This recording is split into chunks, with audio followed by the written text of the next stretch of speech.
The views and opinions expressed by the host do not necessarily state or reflect those of the company and its management. Furthermore, the views and opinions of the guest do not reflect those of the host, the show, the management, and the network.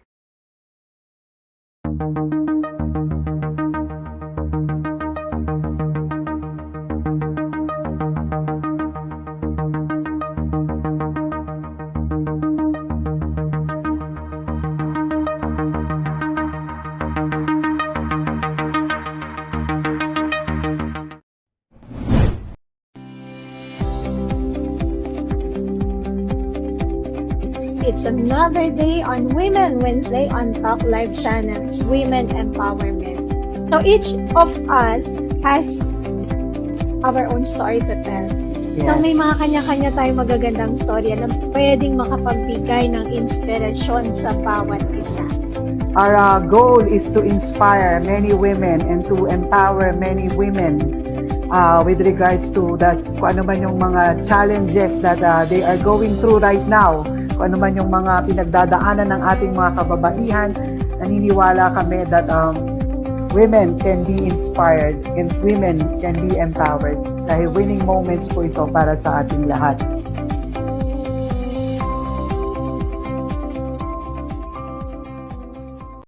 David's Faith Insulin Plant Wine is made from insulin plant extract with infusion of healthy fruit sourced from certified organic farms such as Guyabano, Dragon Fruit, and Bignay. Powerful mixture now offers wonderful health benefits. The first all-natural insulin wine helps lower blood sugar. Insulin plant wine, organic, natural, ligtas at epektibong pampababa ng blood sugar. All-natural, FDA approved. Award-winning product. For your inquiries, orders, message Talk Live Channel's FB page. Call or text 0917-887-3227.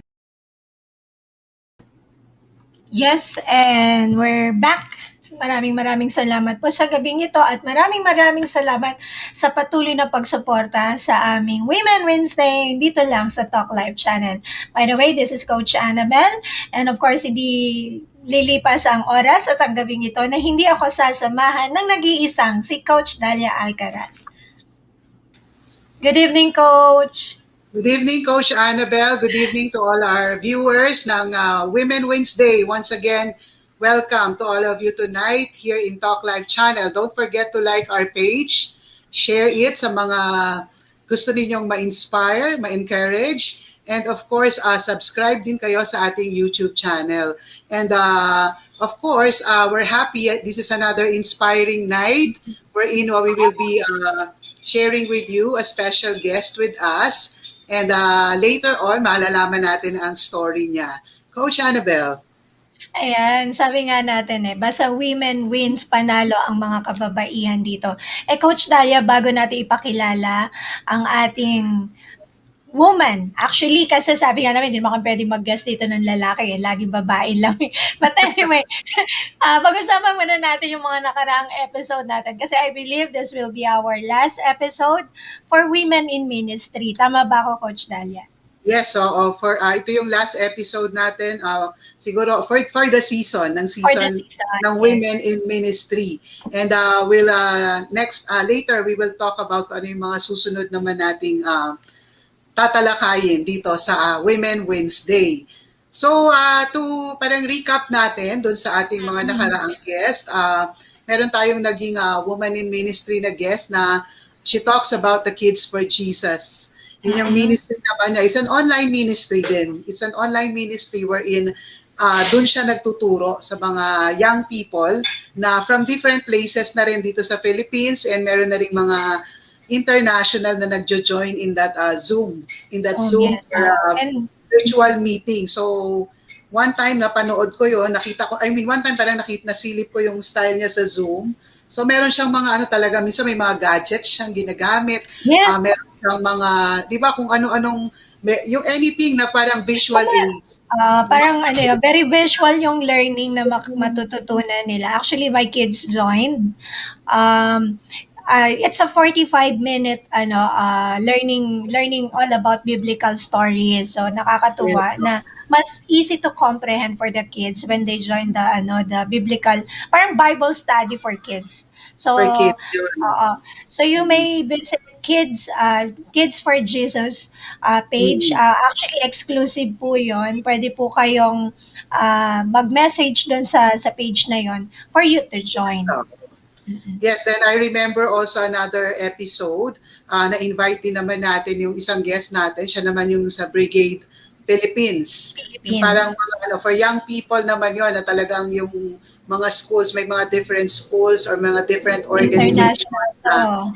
Yes, so they are training young people. Parang style Boy Scout, Girl Scout, pero on biblical ang foundations nila. So Okay. nakakatuwa din, Yeah. di ba? Then we also have remember Gigi de la Riva. Riva. Oo. Siya Bautista. naman is a mom naman siya na ang ministry niya kahit saan siya magpunta, di ba? As a mother, Amen. talagang full-time mom siya, di ba? And then at the same time, nagmi-minister siya sa iba't ibang taong, especially may mga COVID patients ngayon. Meron siyang ministry na ginagawa doon. And of course, being with her family, she ministers to her friends. Kaya nga parang siya kahit saan siya Workers, even the workers. Oo. And then, of course, we have si Ma'am Pastora Gina Candelaria. Candelaria. Siya sa Salt and Light Church. Pastora naman siya ng isang church na talagang ever since, marami din silang mga trainings na ginagawa, church at school at the same time. Yes, tama. Pastora Gina Candelaria. And just last week is si Reverend Ermali Hidalgo of Faith Bible College. Eskwelahan din. Siya yung treasurer ng PABATS, present PABATS ngayon, mga accreditation siya for Bible schools and theological schools. And of course, si Ma'am Ermali, nakita naman natin, napakasaya ng ating kwentuhan last week, di ba? Extended nga tayo, Coach. Live, di ba? Na-extend nga tayo doon, di ba? So for now, Coach Annabel, another guest na makakasama natin ngayon, she's also a woman na talaga namang matagal na siya nagsiserve in the ministry. Wow. Bata pa lang talaga, she accepted Jesus Christ and went into ministry as early as 9 years old. Ang nabasa ko, ang na-share niya sa akin. Pero she will tell that story to us kung paano ba nangyari yon. Also, this friend of ours, actually, kilala ko na siya. Matagal na rin kami ng husband ko in the church that we belong with for many years. And then doon namin siya nakilala, and she's one of these young ladies na makikita mo talaga yung passion niya to share God, at talaga namang talagang nagpatuloy siya sa pag-aaral. Nag-aral siya sa iba't ibang school. Later on, she will share that with us. Parang siya na lang ang magkikwento sa atin. Story niya, di ba? So, grateful siya for pastor ng Bible school student sa kanila, sa baryo pa lang niya at that time. Then, she was able also to study at Faith Bible College.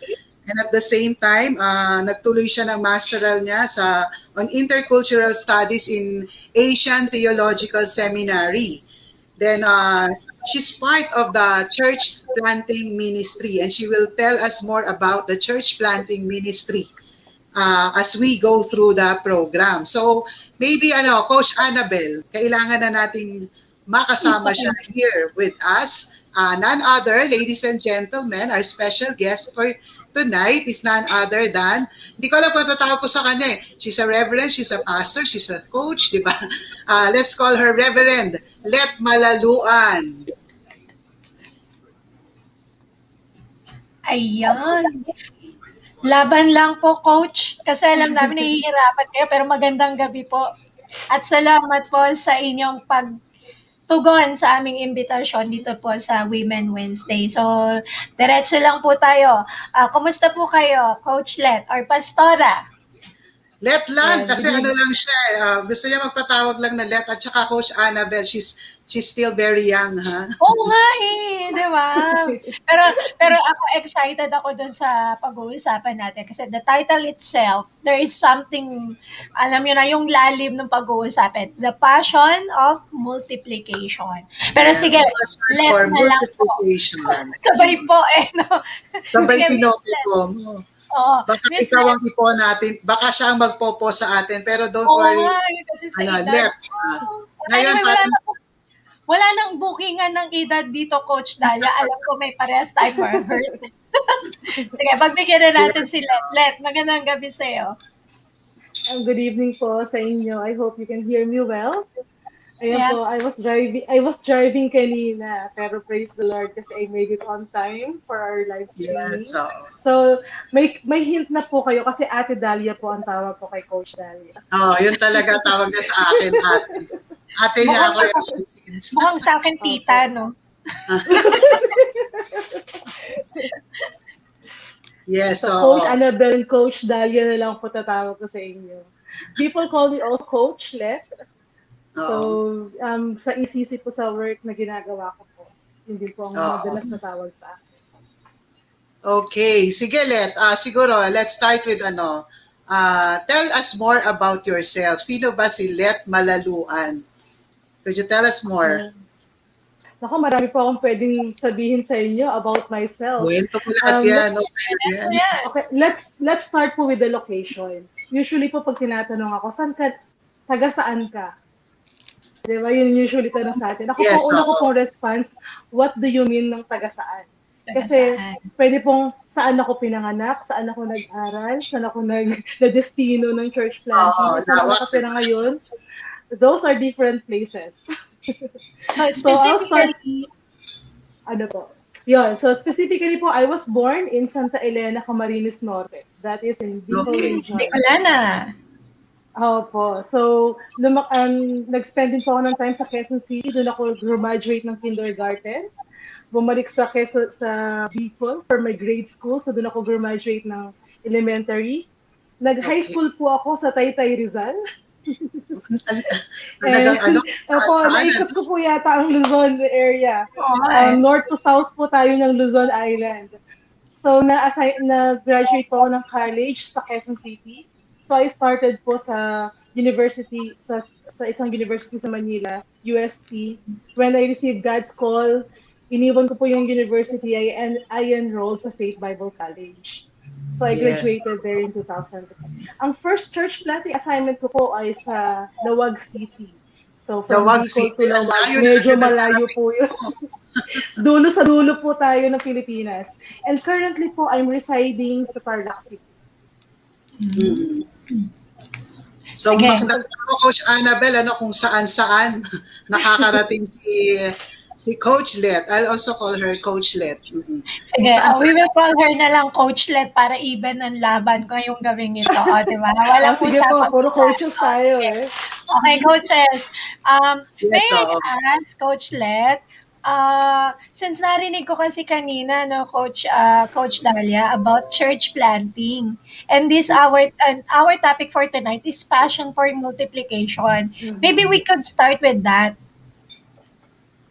Oo. Yung church planting, anong tinatanong mo, Coach Annabelle? Medyo hindi ka namin naririnig. Ayun.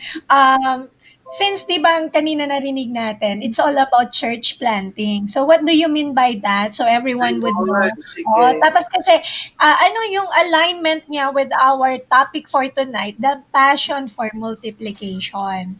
Yes, okay. Sige, Sorry, oh. kasi ako rin lumalaban eh, kaya nagawa ganun ako. Malakas po ba ulan sa inyo? Malakas Hindi po naman, ulan kasi- sa amin ngayon. Oo. Dito po ito Si training. Coach, So let's, sige. sige po. I'll answer the question of Coach Annabelle. Ano po ba yung church planting? Church planting po, from the simplest, huwag na natin i-complicate po. Ang church planting ministries po that we are involved with right now is that yung isang church, magpa-plant sila ng another church to a new community. So basically, ganun lang din po yun. So I started as a church planter in 2003. So 18 years na po ako sa church planting ministries. Higit 18 years na pala, nag-18 nung April, so since 2003 po yun. First assignment ko po sa Lawas City, then nung habang nag-church plant po ako doon, church planting movements was introduced to us. So, ano ibig sabihin nun? Parang ano po, multiplication of simple churches. And mangyayari lang po yung multiplication na yun if marami pong factors eh. Mag-empower tayo ng mga lay leaders. So, kung traditional mindset po, pastors lang ang nagpa-plant ng church, o si pastor lang dapat ang gumagawa nito. So, ngayon po, what we are doing po is that we are empowering and training, equipping the whole church to engage in church planting. So, yun po yung ginagawa po natin. Kaya po ngayon, ang role ko po talaga, equipper po ako. And coach din po ako, trainer din po ako. So, yun po yung parang pinakang basic po ng ginagawa namin. We are working alongside churches para po mag-engage sila sa church planting. So, that's where multiplication happens. When you stop being the hero, but you transition to becoming hero makers. Yes. So, diba? Pag ikaw kasi yung gumagawa lang, you are the hero. Parang ganun. Pero if you are the hero maker, you are in the background. Diba? Every Superman, every Superwoman, Wonder Woman, may mga persons behind them. Encouraging them, training them, equipping them to be heroes. So, kami po yun. We are the hero makers. So, we multiply what we do by empowering others to do yung sa field work po. Parang ganun. Ewan ko po kung naging malinaw sa inyo. If you have other questions, Yes, we can explain further. Yes, it's clear naman sa akin. Ewan ko kay Coach Annabel, pero I'm sure it's clear sa kanya, di ba? No, lumalaban net ko, naiintindihan ko naman. Pakonti-konti, but anyway, pwede ko i-review ulit ito para maintindihan Diba? ko. Diba? Yun lang naman ang solution doon, kung on my end may problema. But anyway, I think nag-grasp ko naman. So you are the hero of the, parang ikaw yung, what do you call that? Ikaw yung Hero makers. to create another heroes, parang something like that. Yes, they were the ones training, di ba? Sila yung nagbibigay ng training sa mga churches, di ba? Para Create another churches. mga new leaders or na magiging pastors na later on, these leaders will also train other people. Kaya nga meron silang tinatawag silang train and multiply. That is one of the parang projects ng kanilang ministry. So iano muna natin, ibalik natin siya ng konti, di ba? Before that, as a church planter, bago ka naging church planter, you mentioned that you studied in Faith Bible College and then you belong to FECPI, right? The Faith Evangelical Church of the Philippines as well. And then after that, paano ka napunta sa pag-aaral naman ng masteral mo sa ATS? What made you decide to go into training sa ATS? Ayun po. Siguro po, ano rin po yan eh. Tawag doon, isa po sa passion ko talaga growing up is to study. Isa rin po sa strength ko, no? If you will consider yung sa strengths finder, is a learner. I'm a learner. Top 5 ko yun. So, learner po ako. And I love studying and the process of discovering new things. So, nasa bata pa lang po ako, desire ko na po talaga na wala pa yung call, hindi ko pa nare-receive yung calling sa Panginoon that I will be in full-time ministry. Desire ko na po talaga mag-study. Originally po ang pangarap ko maging broadcaster. So, yun po yung pangarap ko. And after ko mag-broadcast, mag-take ng mass communications, yun po yung first na nung college na hindi ko tinapos bago ako nag-Bible school. So after ko noon, magte-take sana ako ng law. Pangarap ko din po maging lawyer at least magkaroon ng knowledge sa law. So nandun na po yung passion for studying. And ang prinsipyo ko po nung high school ako, I won't settle for a bachelor's degree. So God used that passion to equip me further sa ministries po na ginagawa ko po ngayon. So what made me study intercultural studies? So habang nasa church planting po ako, ministries, yung heart ko po talaga, when I enrolled sa Faith Bible College, I'm not going to be a pastor. Alam ko yun. I'm not a pastor type na tao. I can preach, I can speak, Pero hindi po ako yung magpapastor at magpipreach linggo-linggo. I don't see myself doing that. I see myself more of a missionary. Yes. So yun po talaga yung heartbeat ko po, maging missionary po. And then, so nung naka 2 years na po ako sa church planting, nasa lawag, nagpipray po ako na, Lord, ito po ba yung, I was really praying, is it the right time for me to go back to school and mag-masters nga. Very clear po during my devotion, I was doing a series on Jeremiah, na very clear yung sagot ni Lord sa akin ng no. Parang ganun. So, hindi ko po pinush yun. I just waited. So, after po sa Hawag, after 3 years, I was assigned sa Tagaytay City, sa Region 4. So, naging regional coordinator po ako. I handled 11 teams of church planting at the age of 25. So, naalala ko po nung kasi nag-25th birthday ako sa Tagaytay. So, I handled 11 church pastors. Half of them are older than me. Wow. In experience and in age. More than, actually, second to the youngest ako sa team namin. Pero I was handling that team during that time at the age of 25. So, ganun po yung kalaki yung pagtitiwala rin ng leaders sa akin, which I'm very grateful sa opportunity po na binigay nila sa akin. And I feel the need na I need to study. I feel like mauubos na ako. Parang ganun. I need to go back to school and learn more. So, nagpaalam po ako dun sa head namin during that time. And pinaya naman po niya ako mag-part-time. So, actually po yung masters ko po, 6 taon ko po yatang kinuha kasi part-time student lang po ako. 1 subject, 2 subjects. Tapos nung una po, nasa Tagaytay City ako, magta-travel ako sa Quezon City just to attend school. So, grateful din po ako sa mga mentors and teachers po na kumupkup sa akin while in Manila, sina Dr. Carla. Pag nasa Manila po ako, doon ako nakatira sa kanila. Then I'll go back to the field for the rest of the week. So, every week po yun, luluwas ako na Manila for studies. So, hindi ko siya masyado na-sustain. 1 year lang. So, nag-stop ako na another year. Then I pursued it. I remember po yung registrar is asking me, giving me all the programs. Kasi may counseling, may pastoral, meron pong missions, yun nga po yung intercultural studies. So may education, iba-iba po siya. Ang recommendation niya is pastoral studies. Kasi that's what I do daw in church planting. Pero while reading it and praying about it, I know in my heart na missions talaga yung tinitibok ng puso ko. I want to learn pa how to reach out do sa mga hindi pa nakakilala kay Jesus na other cultures. So yun po yung isa po na alam ko na pinagawa sa akin ni Lord. So during that time po, ayun, na-confirm naman, tinanggap ako sa program ng Intercultural and Urban Studies. So that's when I was exposed to different other countries na pinuntahan po namin for missions exposure. So mahaba po yung journey ko eh. So when it comes to missions po talaga, there was one time nga po, di nasa mission student po ako. So nagpipray ako kay Lord na ano ba yung role sa missions? Di ba meron pong goer, yun yung mga nasa field na missionaries, sila talaga yung pumupunta, iniiwan din yung kanilang mga bansa, mga bayan, they will go to another country unknown to them, and doon sila magbe-base. Yun po yung mga goers natin. Meron din naman po mga senders.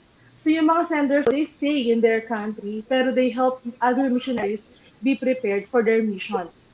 They are also the ones who mobilize prayer or who raise support para sa mga missionaries po natin. So maraming roles sa sending part. So yung sa going. So I remember po, kung if you don't mind, kwento ko po sa inyo. One of my trips to Singapore, madalas po ako sa Singapore during that time eh. Mga 2009, 10, 11. Yung pong year na yun. So sa Asia po, Singapore, Thailand, tapos parang every year po nandun ako. So during one of the trips po, nagpipray ako. So do you want me to go sa isang bansa po ba para mag-focus sa missions, like to do what a missionary do sa bansang yun or sa lugar na yun. Then I remember po yung heart, parang ang naging ending po nung pagmumuni-muni na yun is that I can multiply myself. I can do more kapag nagstay ako sa Pilipinas at nag-equip ako ng mga missionaries to go out. Yes. So that's another multiplication po na talagang, yun talaga yung nilagay ni Lord sa heart ko.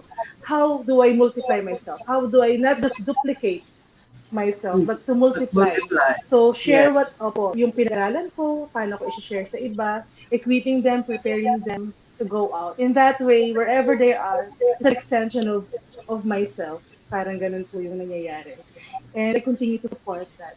So yun po yung journey ko pagdating sa pag-aaral ko, sa missions, and lahat ng yun po ay, by the way, by God's provision po. So, noong una, talagang struggling, mahal po mag-aral, alam niyo po yan.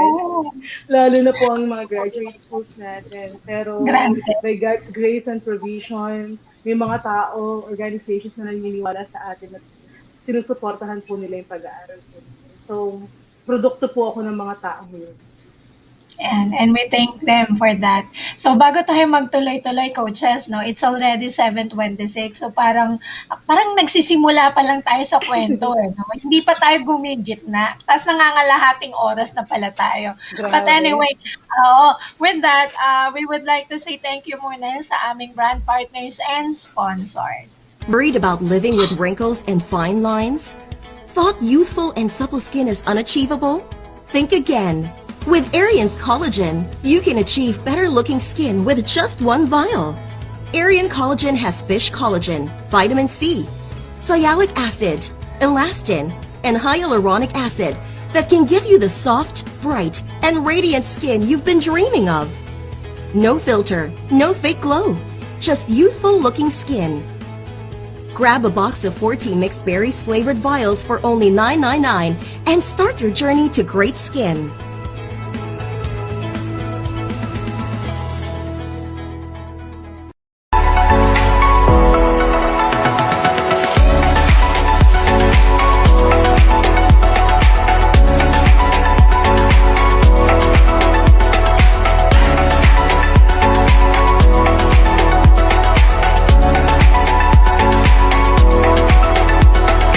Hi, I'm Mara Tolentino and inviting each and every one of you to watch Simply Now on Talk Live channel.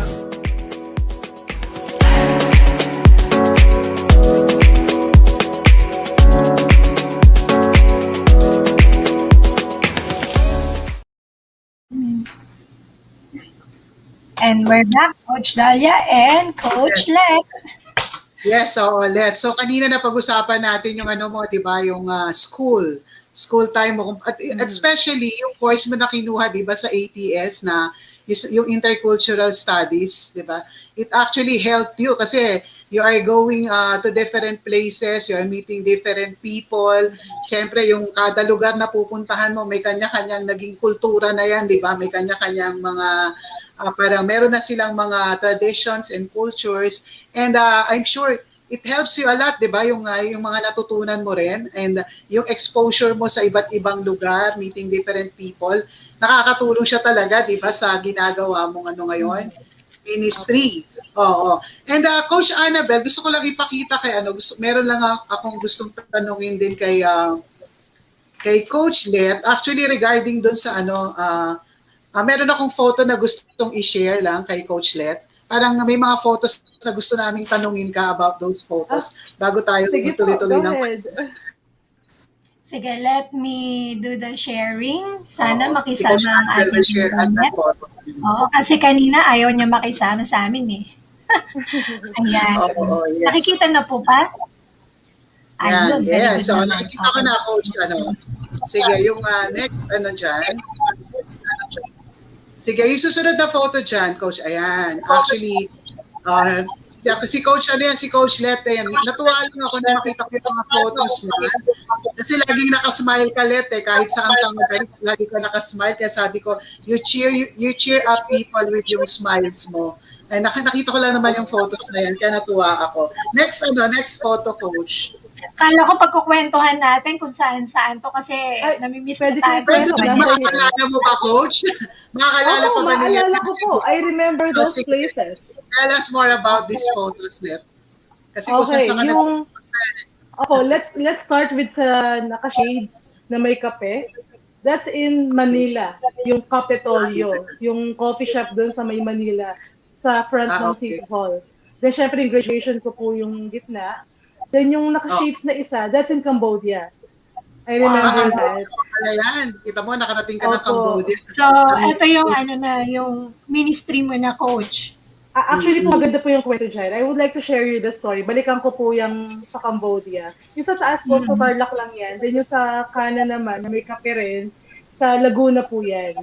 During one of our prayer journeys. Balikan ko po yung sa Cambodia, nabanggit niyo po, di ba? It actually po, it started as, ano lang po talaga yan, trip with my friends. Sabi ko, masyal naman tayo, mag-unwind. So, galing po kami Thailand. We attended the missions conference in Thailand. So, I encouraged them, magpunta tayo ng Cambodia sa Siem Reap lang para mamasyal naman tayo. So, no ministries, just your relaxation. Pero alam niyo po, it turned out na habang along the way po to Cambodia, favorite story ko po to eh. So, ganito po yung nangyari. So, during sa missions conference, bumili kami ng prayer booklet about Cambodia. So, nakalagay po din yung mga ipag-pray mo sa Cambodia. So, nag-bus lang po kami from Thailand, from Bangkok to Cambodia, para ma-enjoy namin yung scenery. So, bawat stop po namin, magbubuklat kami ng prayer booklet, babasahin namin. So, we learn more about Cambodia. Alam niyo po, we ended up broken-hearted with namin ng Cambodia about the needs in Cambodia. Grabe po yung the burden kami na ganun talaga nila, ganun kalaki yung needs sa Cambodia when it comes to, of course, for them to get to know Jesus as their Savior, but also yung mga practical needs po like maraming kabataan ng out-of-school youth, ang bata pa lang nila, nasa prostitutions po sila, para mga ganun po. So, we ended up ministering pa din po sa Cambodia. We minister sa aming tuk-tuk driver, sa mga vendors po na lamit namin doon, sa mga different tourist spots na pinuntahan po namin. Yes, So, that's the story behind Cambodia picture. Sige po, next picture na po, baka hindi ko alam kung ilang picture pa Ayan, yan. let's continue. Yes, that's my mom. Ayan Yes. po, mahaba din po ang journey namin ng mami ko. If you are sa mga hindi pa po nakakaalam, no, my mom is an OFW in Singapore for 26 years. So she left when I was still 11. That was the year after my father died. My father died when I was 10. Tapos po, April 1, death anniversary niya, April 13, flight ng mami ko to Singapore. So, simula po nun, hanggang 2 years ago. So, 2 years ago lang po when she went home for good. Kaya po simula nung buong nag-aaral po kami, una niyang uwi after po umalis siya is first year college na ako. Next niya po uwi, graduation ko ng college. Pero simula po nung makagraduate kami ng college ng kapatid ko, every year po umuwi na siya. Then there are times nga po, simula noong 2009, ako po yung pumupunta ng Singapore. If she wasn't able to come home, I'll go to Singapore to visit her. Then at the same time po, sometimes ministry opportunities po, nakita kami sa Hong Kong, we minister together, mother-daughter tandem. So kasi mga OFWs din po yun, I share the story, ano ba yung feeling ng isang batang naiwan, diba, ng isang nanay. So grabe po yun, daming hindi nila narinig yung side na ganun pa rin nararamdaman ng mga anak namin. So medyo pang maalaala mo kaya po yung story na nagating po siya. Yes, Pero ito sa journey that I believe is part of God's story for both of us. Na ginamit ko ni Lord yun to mold me, to mold us sa ministries ko na pinagkakatiwala dito sa atin. Kasi we are ministering also to OFWs. There are times po may year na sunod-sunod sa Hong Kong, ilang beses po kami nagpo-provide ng training for our OFWs when it comes to evangelism, discipleship and church planting, and also sa Malaysia, pag may pagkakataon doon, through an OFW din ang worker natin. And then church po namin sa FECPI, may church siya sa Israel, although hindi pa nakapunta ng Israel. So isa po yan sa focus po ng church namin. And ang ECC rin po. We hope na, hindi pa lang full blast, pero we hope someday to mobilize our OFWs and be engaged in church planting din po, and church multiplication. And my mom is here with us na, for good. For good na si Mami dito, di ba? Kasama niya na si Mami. It's a good thing at her age, at least, kayo na ang kasama niya ngayon, di ba? So, thank you, Mami. At Kung wala ka, Mami, wala si Let dito. Wala tayong church planter na katulad ni Totoo po Let, yan. diba? Yes, oo. Sige, let's proceed to another, tingnan mo nga, may photo pa dyan na gusto ko itanong kay Coach Let. Oh, kanina pa pala ako nagsasalita, wala pala akong mic. Sabi ko, iba talaga ang suporta ng nanay. But anyway, insert lang, happy birthday sa aking panganay. Nandito sa likod Okay. ko. Happy birthday. Okay, next. Birthday. Okay. So, ito gusto ko i-share ni Let sa atin itong mga beautiful ladies na kasama niya dito. Kasama niya palagi yan. Sige, tell us more about this women, these ladies, Let. Ayun. So, una po sa lahat, these are my friends. So, nagkakakilala kami nung college, sa Faith Bible College. Magkakasama kami most of them. And God has put us together sa every community for Christ, Philippines, kung saan sama-sama po kami nag-minister ngayon. And I want to say this po, na privilege po ako to be able to work with my friends. Kasi po di ba may mga friends ka na ayaw mo katrabaho. Pero ito po yung mga kaibigan ko na gusto kong katrabaho because I know that they also are women of excellence. They are very passionate in what they do. So, yung nasa taas na picture, yan si Debbie Galzote, yung may scarf. Siya po ang aming National Campus Coordinator. Very passionate about young people and the next generation and equipping them. Hero maker din po yan. So, and multiplying herself through the next generation din po by empowering others. Ayan po yung mami ko nag-comment na. Thank you also for featuring Ned.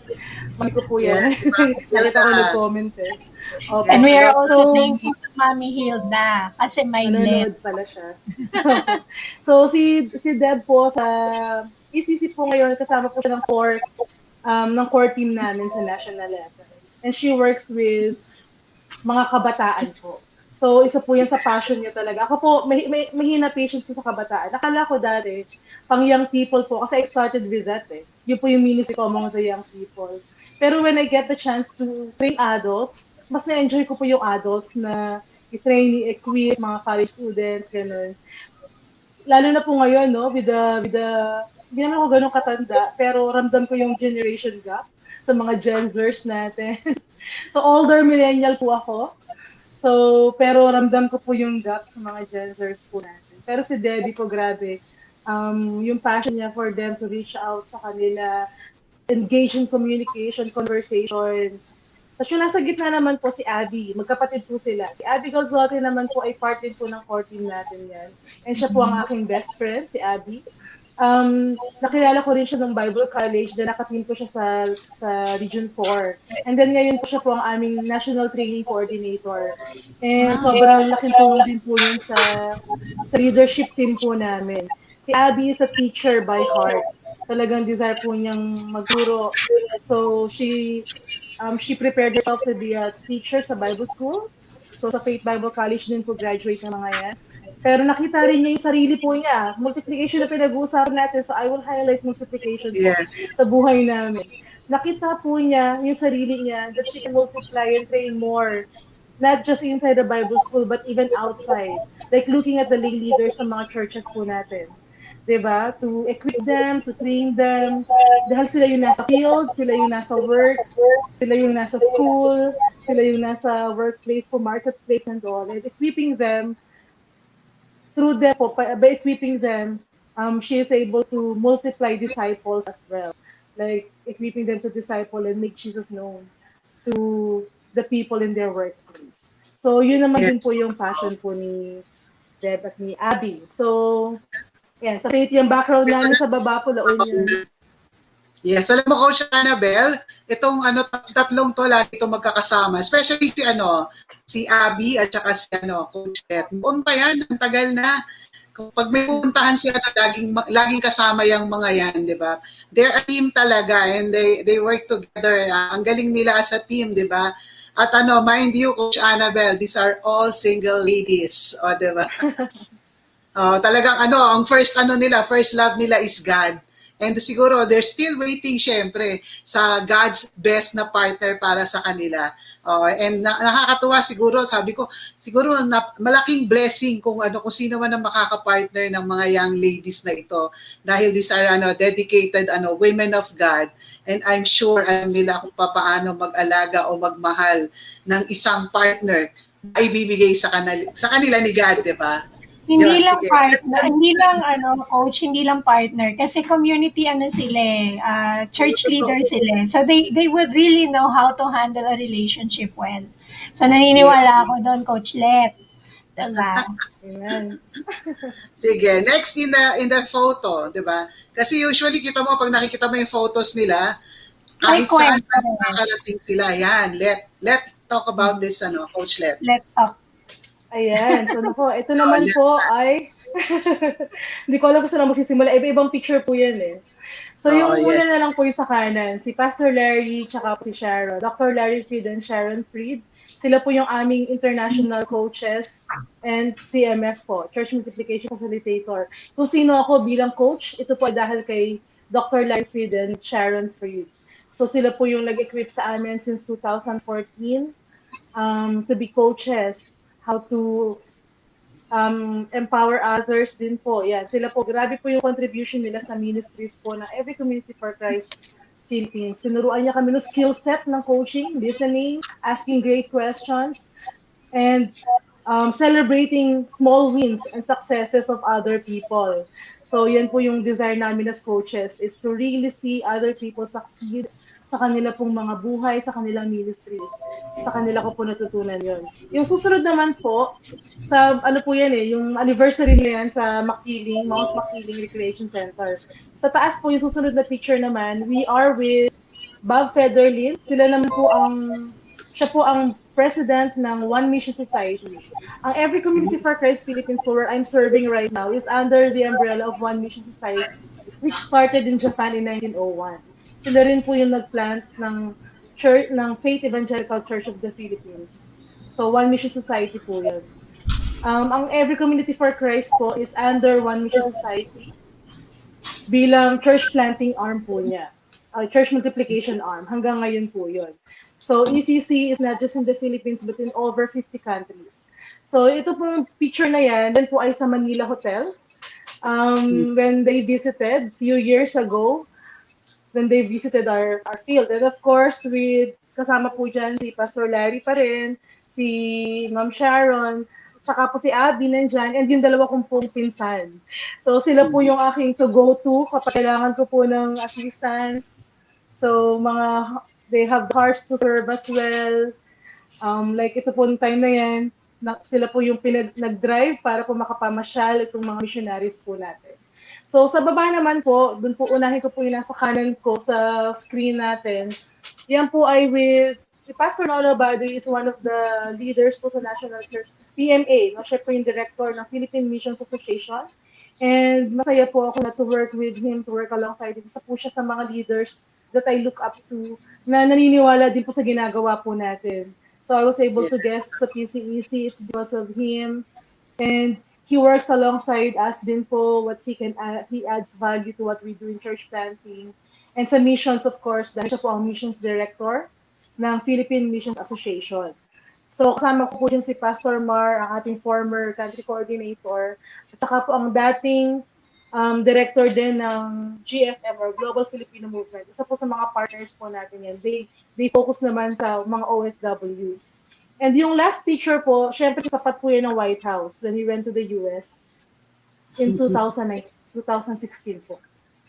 Yes. So 1 month po kami doon to attend a conference and at the same time to mamasyal na rin syempre. So simulan namin mamasyal sa Washington DC dahil dyan kami nag-fly. And we ended po we went also to different states in the US. So isa po yun sa mga perks of being a missionary, being a worker sa Panginoon, is to go to different places. So privilege po kami to do that and to have that. Yes, so Coach Annabel, these are the people na mga parang mahahalaga sa buhay ni Coach Let, Yes. bilang isang nagmi-ministry sa Every Community for Christ. These are the people behind also the Every Community for Christ. So before we continue on, Coach Annabel, meron ka bang i-ano lang natin kung if you have yung ating mga sponsors bago tayo dumiretso kay Coach Let once again. A little commercial.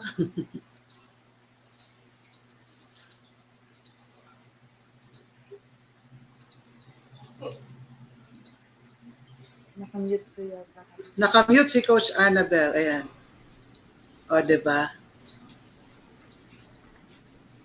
Ang hirap nito. Ano ba yan? Kasi also, it's 7:45 already. Bilis mo oras. Bilis nga ng oras eh. Sabi ko sa'yo, once na pinag-usapan natin ang kwento ng... Sige, let's do the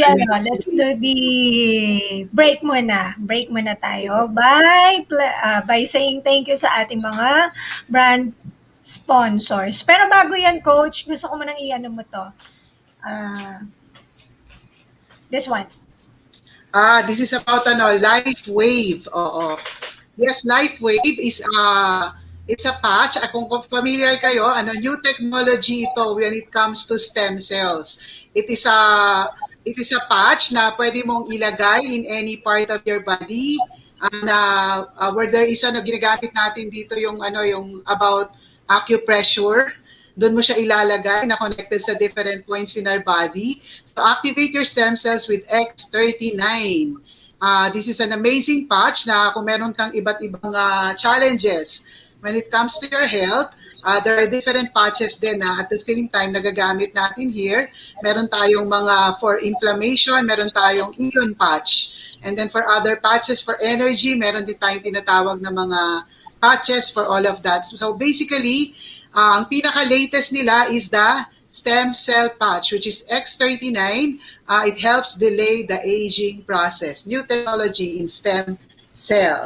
Thank you, Coach Annabel. Ayan. So kung ayaw nyo talagang tumanda at talagang pangalagaan ang inyong pangangatawan, so hindi siya tinitake eh. It's not actually... It's a patch. Hindi siya natin... So external siya. So medyo talagang masasabi natin siya so safe and probably Yes. on kung masusubukan natin the effectivity on how to help our to boost our health. So yan, kaya stem cell tama, Coach. And also we would like to say thank you to Miss Sandy Magistrado, our licensed financial advisor. She is also one of the program hosts of Hearts That Lesson Monday edition. So if you have any questions about income protection, educational fund, or maybe business fund or retirement plan or any life insurances, you may contact Miss Sandy Magistrado at 0917-312-9658. And it's already 7:48. And we would like also like to say thank you to nawawala na naman ako, diba? Also with our brand partner, teka, asa na ba't, Coach? This one, sorry.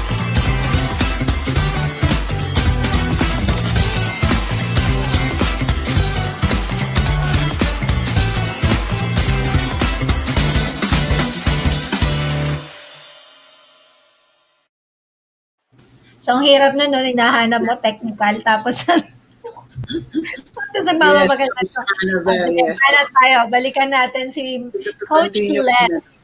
Sa maganda niyang kwento, ang sabi niya, ang daming perks ng pagiging church worker, especially itong ministry na kinabibilangan niya. Pero ang the best perk na nakikita ko dito, coaches, yung makapagpabago ka ng buhay. Not because you have the chance to go around the world, not because you just have the chance to see new places or even tikman yung iba't ibang pagkain. Doon ako, mahilig nga ako kumain, di po ba? Parang yun yung uunahin ko kung sakali.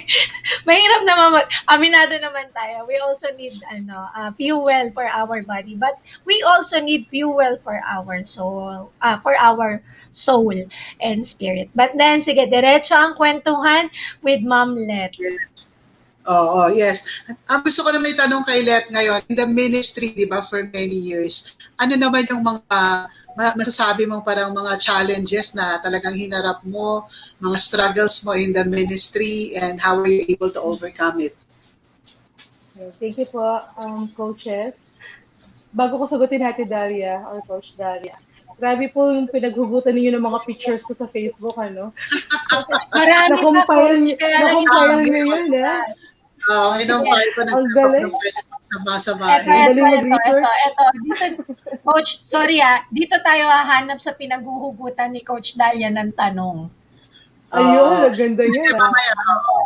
Pero Diba? i-share niya yung mga struggles niya sa atin. Yan yung isa sa project nila, Coach Annabelle. Project Pero niya. muna natin siya, di ba, kung ano yung mga struggles niya or challenges na hinarap niya. Sige. Pero ipa-flash ko na rin to para diretso siya. Kasi sayang yung oras, diba? Yes, So, so. Ayun po. So, marami pong challenges. You know, in the ministry, we're working with people.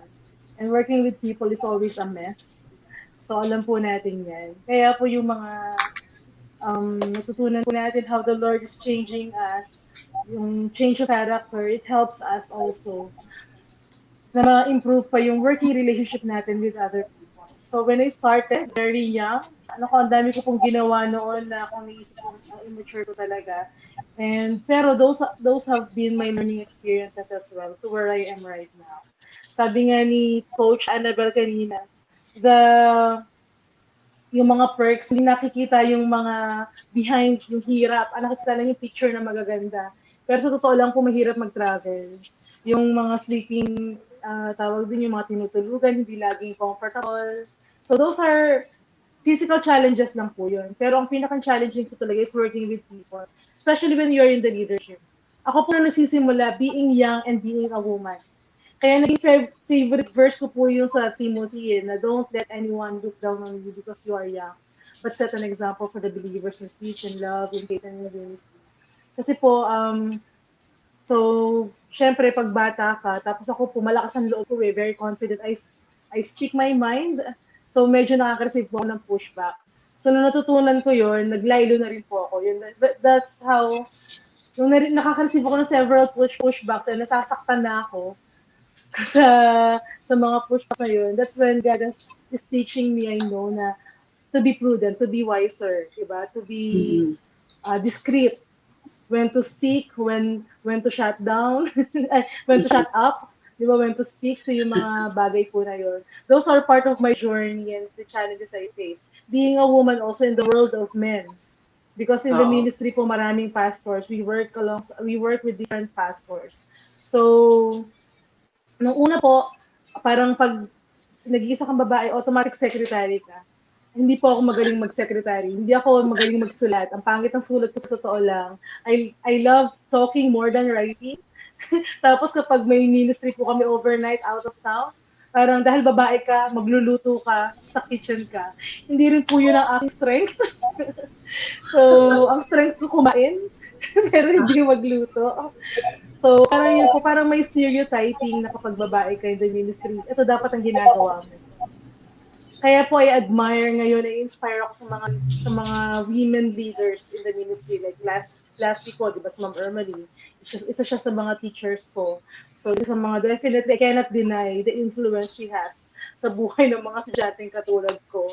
And being a woman in ministry, a leader, diba, in ministry. So, ngayon po, isa yun sa journey po na dinil sa akin ni Lord, yung leadership, women leadership in the ministry, that I have to embrace it, I have to accept it, embrace it as a call, and one of the strengths na binigay din ng Panginoon sa akin. So, yun po yung mga few challenges na hinarap ko po, and marami pa, pero baka po may tanong pa kayo, yung oras po natin ay mabilis. Sabi ko, pagtingin ko sa time, it's 7:54 already. So those were some of the challenges, di ba, na dinaanan ni Yes po. Coach Let. And yun nga, paano naman yung go na tayo dun sa mga winning moments mo naman, yung sinasabi mo ng mga truly na parang victories mo in the ministry. Pwede ko na rin siguro post yung mga photos na iba dyan, di ba, kasama na rin doon sa stories mo. Sige. The wins I consider are not the things of my own doing. Hindi po dahil ginawa ko to, kaya po masasabing wins ko to or victory ko to, but what the Lord is doing in my life, in my family, and with the people I work with. Katulad nga na sinabi ni Coach Annabel kanina, it's being able to see yung transformation taking place sa life ng other people. Marami po kaming kwento niyan, nakukulangin tayo sa oras. Tapos po yung hindi lang po sa individuals, kundi po sa families din, and sa buong community. Kanina po, galing ako sa Vargas and I was listening kay Pastor Mark sa mga stories of transformation ng isang community, hindi lang po ng isang pamilya o isang tao, kundi community transformations. And those are the things I treasure in my heart.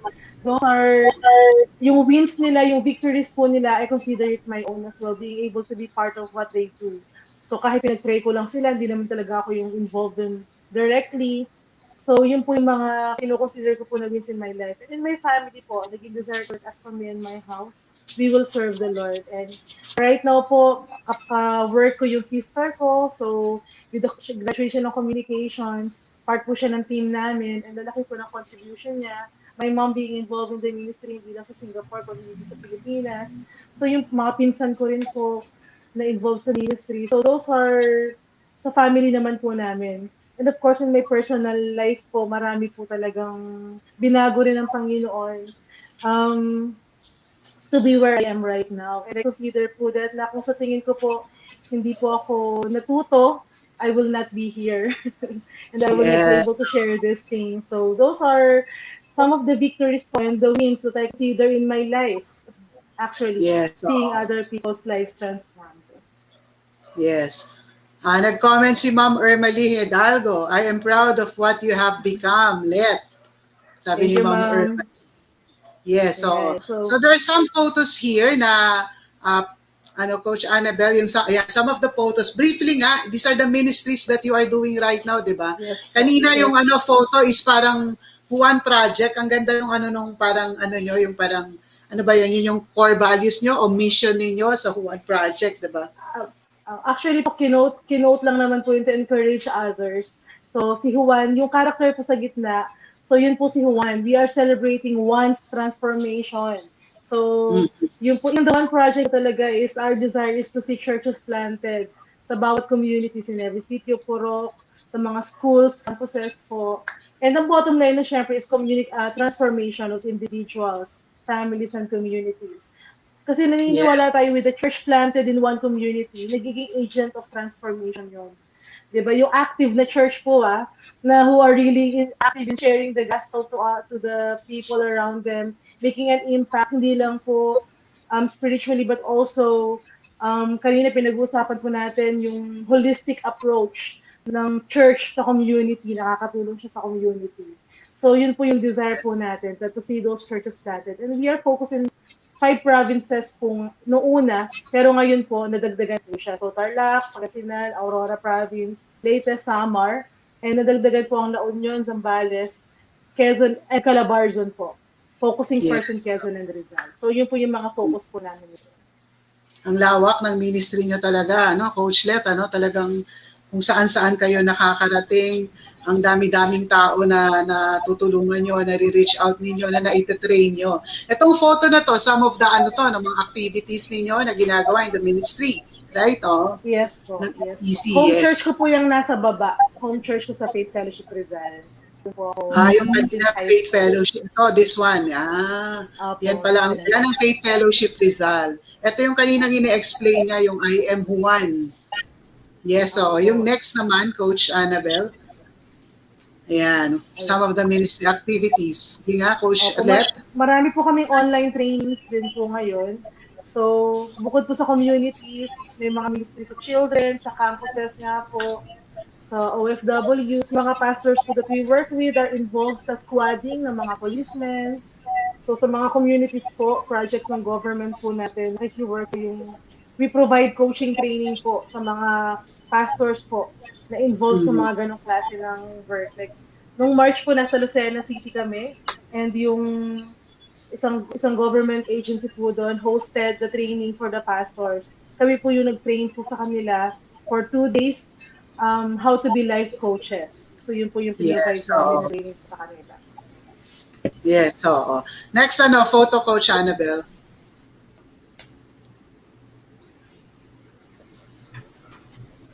Ayan, oo. Nakita ko rin tong photo na to on the ano. Ayan. Ayan. O, Para sa La may Union po yan. inauguration yan, ano? Sa La Union inauguration ba yan? Or ano? Yung sa La Union po, sending off po ng mga workers natin doon. Pero may Pangasinan din po yata. Halo-halo po yung picture. So may Yes, Saturate oo. Pangasinan. So yan po yung mga focus po natin ngayon. And we are privileged to work with different churches po sa bawat bayan na yon, sa bawat probinsya po na that we work with. So, ang ECC po kasi is an NGO and we work alongside churches. So, hindi po church ang ECC. Ang church ko po ay faith. Pero ang ministry context ko po ngayon ng work ko ay sa Every Community for Christ Philippines. And we work alongside churches. Kaya po marami po kami churches na nakakatrabaho po, hindi lang po faith fellowship churches. We work with Southern Baptist churches, Church of the Nazarene, mga independent churches like New Creation Church, so Glad Tidings sa Leyte and Samar. So iba-iba po mga churches po yung nakakasama natin. Malawak po talaga yung ministries po na. Oo, yun ang ano talaga pag church planting, 'di ba? Pag church planting, yan nga, sabi nga natin, moving forward as one. And then si Coach Let nga lagi is laging she's on to leadership, training, and multiplying churches. Yun ang talagang goal nila, 'di ba? To train and multiply. Okay, Coach Annabel, merong isang last na si Coach Let na parang it's an announcement poster. Yan, yung announcement poster niya ng invitation kung sino yung mga available or yes, so I think po the about last one that coaching I sent you, yung about coaching. Coaching workshop online po yan. So first time po namin i-offer yung coaching workshop online. So 12 sessions po yan na comprehensive na about coaching po, being a coach. So first time po namin i-offer yun sa online starting on June 30. So yung mga training po na pinoprovide namin, mahahaba po siya but it's interactive. It's based po sa interactive adult learning. So yung 12 sessions na yan talaga ay puro, ano po yan, matatapos yung training na na-equip ang bawat isa at masasabi ninyong ready na kayo na sumalang. Whether coaching yan, church planting yan. So we practice during the training, we give feedback. So yun po yung nangyayari. So at the end of the training po, you will be confident that yes, you can start doing yung natutunan po ninyo. So yun po yung essence po ng training namin. And starting po yan sa June 30, I think. So for basic coaching lang, 8 sessions. But if you want the full course, it's 12 sessions for 2 hours po per session. This is virtual ba? Virtual pa siya ngayon? Opo, virtual po yan. Online po yan. Kaya po anyone can attend. Usually po we provide it on-site. Pero yan po ay virtual online. Dahil marami na rin po nag-a-ask. Yeah, so that's every Friday, 7 to 9 p.m. Yes, 7 to Starting 9 July p.m. 30, it's a coaching workshop and online training by Every Community for Christ. Yes, okay. Coach Annabel, ano ba yung gusto mo pang itanong kay Coach Net? It's already 8:03. Mga extended time. Since overtime na tayo at naramdaman natin na sadyang kulang ang 1 oras pagdating sa women empowerment. My last question would be, parang parang binibining Pilipinas lang. What would be your best winning tip for us ladies, lalo na pagdating sa ganitong klase ng ministry? Siyempre, naibigay nyo na po yung inyong mga experiences. But then, para sa atin, sa mga nanonood sa atin ngayon, ano po kaya ay yung pinaka-best, hindi tips parang encouragement for them, parang ganon, encouragement for them to be a full-fledged person. Kumbaga, yung tunay at buo ang pagkatao. Paano nila magagawa yun, ma'am? Ayun. Maganda po yung tanong po ninyo at ang hirap sagutin. Pero yung pinost niyo po kanina, yung si Juan, I am one. It's good to remember that. Who we are in the eyes of the Lord. Kung sino Who tayo. we are in the eyes of the Lord. Yes, sa paningin ng Panginoon. He, first of all, created us for a purpose. He created us uniquely. He created us beautifully.